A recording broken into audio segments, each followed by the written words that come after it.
दोस्तों आईपीएल 2025 जो है वो खत्म हो चुका है। इस सीजन भी बहुत सारा मैच हम लोग ऐसा देखे जो यादगार मैच बन चुका है और बहुत सारे खिलाड़ी ऐसे देखे जो इस बार अपनी धाक जमा चुके हैं, बेस्ट प्रदर्शन करके दिया है उन्होंने अपने टीम के लिए। लेकिन हम आपको कुछ ऐसे प्लेयर्स के बारे में बताएंगे जो कहीं ना कहीं इस आईपीएल में उतना अच्छा नहीं कर पाए हैं जितना अच्छा वो करते हैं या जितना अच्छा उन्होंने पिछले साल किया है। आपने देखा कि कैसे आरसीबी जो है वो फाइनल मैच में पंजाब को हराकर पहली बार कप को अपने नाम पे कर लिया है। ठीक है, आरसीबी ने 2025 के आईपीएल ट्रॉफी पे अपना कब्जा जमा लिया है। वो हिस्ट्री में पहली बार आईपीएल ने ये ट्रॉफी जीती है। अब चलिए हम बताते हैं आपको ऐसे प्लेयर्स के बारे में जो इस बार उतना अच्छा नहीं कर पाए हैं। जो पिछले साल का प्रदर्शन उनका था वो तो बहुत बढ़िया था, लेकिन इस साल जो है वो उतना बढ़िया नहीं कर पाए। सबसे पहला जो नाम निकल कर आ रहा है वो है हर्षल पटेल। आपको शायद याद होगा कि 2024 में पंजाब किंग्स के लिए खेलते हुए हर्षल पटेल ने पर्पल कैप जीती थी। 14 मैच में 19.88 की औसत से 24 विकेट लिए थे। आईपीएल 2025 की मेगा नीलामी में सनराइजर्स हैदराबाद ने उनको 8 करोड़ में खरीदा।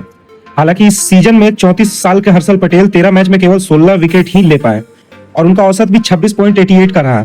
इनमें भी 8 विकेट सिर्फ 2 मैच में आए हैं, जिससे साफ जाहिर होता है कि उनकी विकेट लेने की काबिलियत इस बार कम नजर आई है।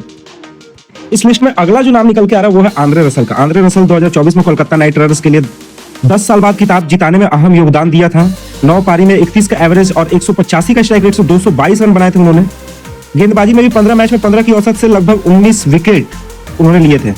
रसल को जो है वो केकेआर ने रिटेन किया, लेकिन इस बार वो अपने नाम के अनुरूप जो है प्रदर्शन नहीं कर पाए हैं। आईपीएल 2020 के बाद उनका सबसे खराब अगर कोई बैटिंग सीजन रहा है तो वो है 2025। सिर्फ और सिर्फ 18 की औसत और 163 की स्ट्राइक रेट से सिर्फ और सिर्फ 167 रन ही 2025 के आईपीएल में आंद्रे रसल बना पाए। गेंदबाजी में भी फीके रहे, 9 पारियों में सिर्फ 8 विकेट मिला है और उनका औसत भी 27.13 का रहा है।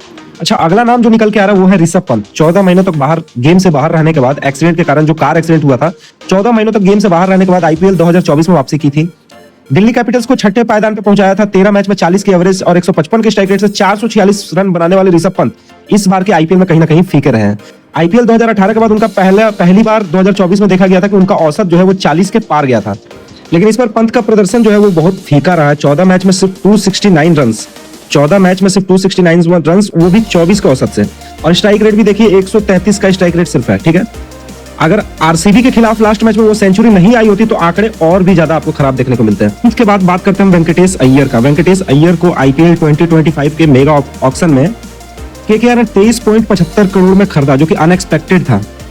इस अमाउंट में उनको खरीद के केकेआर वाले सभी को चौंका दिए थे लगभग। उसके चलते वो जो है मिचेल स्टार्क, फिल सॉल्ट जैसे बड़े बड़े खिलाड़ी को अपनी टीम में शामिल नहीं कर पाए।